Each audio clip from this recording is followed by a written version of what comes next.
Recently, I've been thinking a lot about my fitness goals. To be honest, though, I'm not really motivated to go to the gym anymore. It always feels crowded with too many people, and I waste extra time just driving there. Sometimes I wonder, is it really necessary to join a gym? Or can simple daily habits like walking or doing push-ups at home be enough to stay fit? You actually raise a very good point, Kevin. Many people believe only gyms can help them achieve health results. But that's not true. If you stay physically active every day, even small things like walking, stretching, cycling, or doing yoga, you can maintain good fitness levels. Research shows 30 minutes of exercise daily improves heart health and mood, even if it's not in a gym. On top of that, home workouts don't cost money. I agree to some level, but I also see the benefits of gyms. A gym offers structured training. For example, if someone wants to build strength or tone muscles, gym equipment is very useful. Trainers can guide with proper form and routines.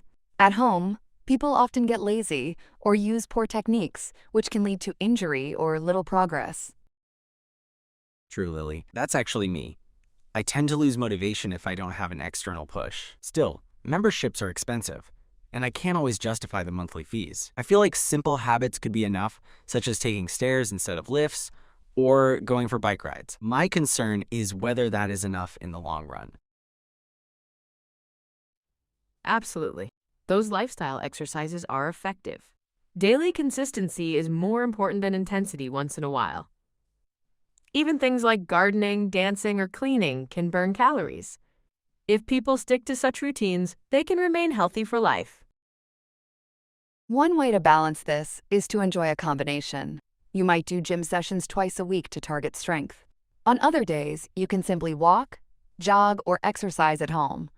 That way you save money, get professional input, and still maintain flexibility. I like this balanced plan. It sounds more achievable. Like, instead of forcing myself 5 days a week in the gym, I'll commit to morning walks, push-ups, and yoga while visiting the gym occasionally for strength work. And remember, exercise should be enjoyable. If people see it only as punishment, they stop. Choose activities you actually enjoy. Yes, exactly. At the end, the main goal is consistency. Whether at home or in the gym, keep moving, sleep well, and eat balanced food. That's what matters for long-term health.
I've been thinking a lot about how society is changing.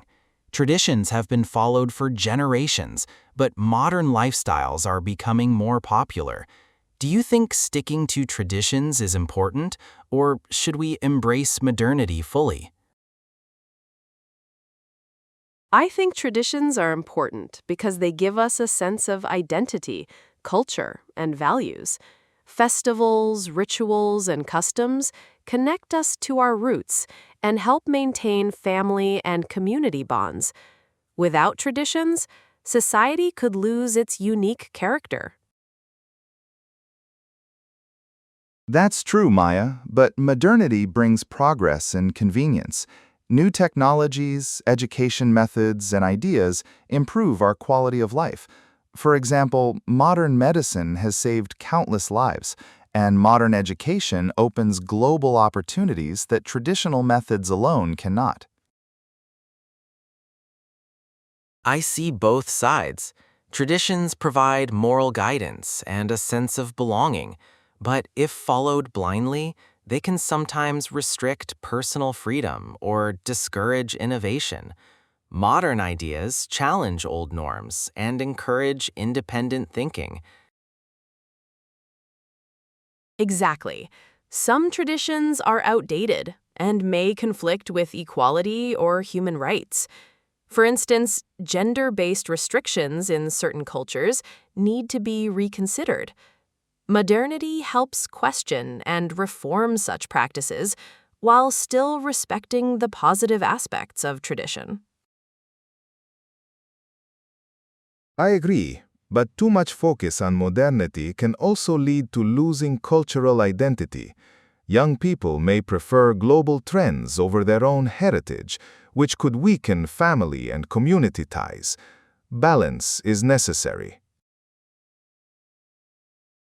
So maybe the key is integration. We can preserve the essence of traditions while adapting them to modern life. For example, celebrating festivals with updated practices, using technology to share cultural knowledge, or combining traditional values with modern education. Yes, and education plays a big role. Schools should teach students to value their heritage, but also encourage critical thinking and adaptability. This way, young people can respect traditions without feeling restricted. Another point is that traditions and modernity can coexist in everyday life. People can maintain cultural practices at home while adopting modern methods in work, health, and communication. This balance allows society to progress without losing its roots.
Lately, I've been observing how many people are working from home. While it seems convenient, I wonder if there are hidden challenges that affect productivity and work-life balance. What do you think? I think working from home has several benefits, like saving commute time and allowing flexibility. But it also comes with challenges. One major issue is distractions at home. Family members, household chores, or even TV can interrupt focus. That's true, Arjun. And another problem is the lack of separation between work and personal life. When the office is at home, it's easy to work late hours or check emails constantly, which can lead to stress and burnout. I agree. Communication can also be a challenge. Online meetings and messages sometimes cause misunderstandings, and without face-to-face interaction, teamwork can suffer. It's hard to replicate office collaboration virtually. Yes, and not everyone has a proper workspace at home. Some people work from a small room or shared space, which affects concentration and comfort. Ergonomics and equipment are often overlooked, leading to health issues like back pain or eye strain. Another point is social isolation. Employees miss casual conversations, team bonding, and office culture. Over time, this can reduce motivation, engagement, and even career growth opportunities. True, Mira. Self-discipline is crucial too. Unlike office settings where schedules are structured, at home, employees must manage their own time. Without discipline, productivity can decline. I also think technology can be both a help and a problem. Dependence on internet connectivity, software, and devices can create stress when systems fail. People often have to troubleshoot issues themselves, which can be frustrating. So, while working from home offers flexibility, it requires careful planning. Setting a fixed schedule, creating a dedicated workspace, and maintaining boundaries between work and personal life can help mitigate these challenges. Yes, and managers and companies should also support employees. Regular check-ins, team meetings, and wellness initiatives can help maintain collaboration, morale, and mental health. In summary, working from home is convenient, but brings challenges like distractions, blurred boundaries, communication gaps, social isolation, and health concerns. Both employees and organizations must take proactive steps to address these issues. To conclude, working from home can be effective if people plan well, maintain discipline, and balance work with personal life. Support from employers and using proper tools can reduce most challenges.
I've been thinking about how health affects learning. Sometimes students who are sick or stressed struggle in class, and it makes me wonder, how important is health in achieving academic success? I believe health is fundamental to learning. A student who is physically fit and mentally well can focus better, retain information, and participate actively in class. For example, regular exercise improves concentration and memory, which directly benefits academics. That's true, Kabir, but some might argue that motivation and discipline are more important than health. Even students who are not very active can do well if they study hard. Still, neglecting health can make studying harder over time. I agree with both of you. Poor health, like lack of sleep, bad nutrition, or stress, can reduce energy and focus. I've noticed classmates who skip meals or stay up late often perform worse in tests, even if they are intelligent. Yes, and mental health is just as important as physical health. Stress, anxiety, or depression can affect problem-solving abilities and learning outcomes. Schools that teach stress management or mindfulness help students perform better academically. But schools often focus mainly on academics and leave health programs optional. Some students don't participate in sports or wellness activities, and families may not provide proper guidance at home. That's why linking health and learning in education is so crucial. Exactly. Even small steps like short breaks during classes, healthy meals, and encouragement for physical activity can improve learning outcomes. Healthy students are not only more alert, but also more motivated and confident. And it's a long-term benefit. Students who learn to maintain good health early develop habits that help them throughout life. Balanced diet, exercise, and stress management skills benefit both learning and future careers. I agree, but there's also the challenge of resources. Not all schools have gyms, counselors, or wellness programs. Creativity can help. Simple exercises, outdoor activities, or classroom mindfulness sessions can still make a difference. Another aspect is emotional health. Teachers who are supportive and classrooms that encourage peer cooperation reduce stress and build a positive environment for learning. Health isn't just physical, emotional well-being matters too.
I've been noticing how students often struggle with stress, anxiety, and other challenges at school.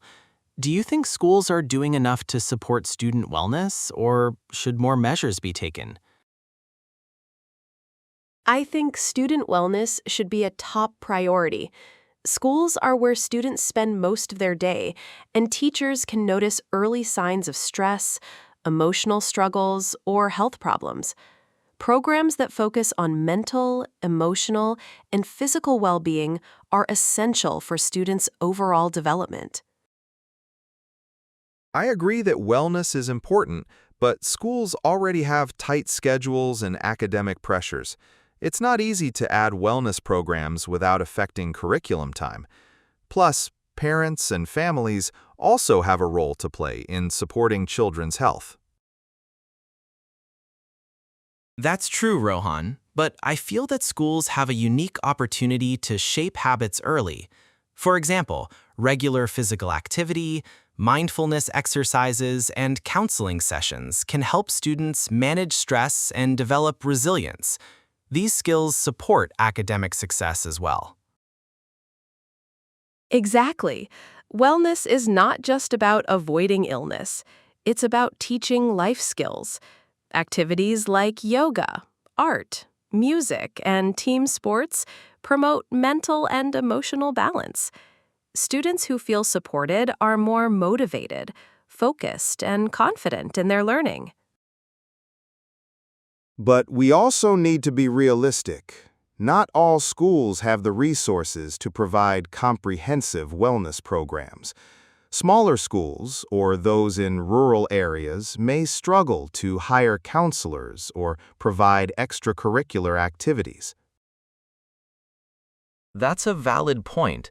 However, even small changes can make a difference. For example, teacher awareness, peer support systems, and simple stress management workshops can significantly improve student well-being. Technology can also help. Apps and online resources for mental health, time management, and physical fitness can be integrated into school programs. Students can learn self-care strategies, even with limited school resources. Another aspect is teacher involvement. Teachers who notice changes in behavior or mood can guide students toward help. Positive feedback, encouragement, and empathetic communication make students feel valued and supported. Absolutely. Wellness programs also teach students to take responsibility for their own health. Understanding how to manage stress, eat well, and balance studies with rest are lifelong skills.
Thank you for watching this video, will help you a lot, and subscribe our channel Vital PTE Academy to see more education related videos of PTE Academy. I will meet you in next video.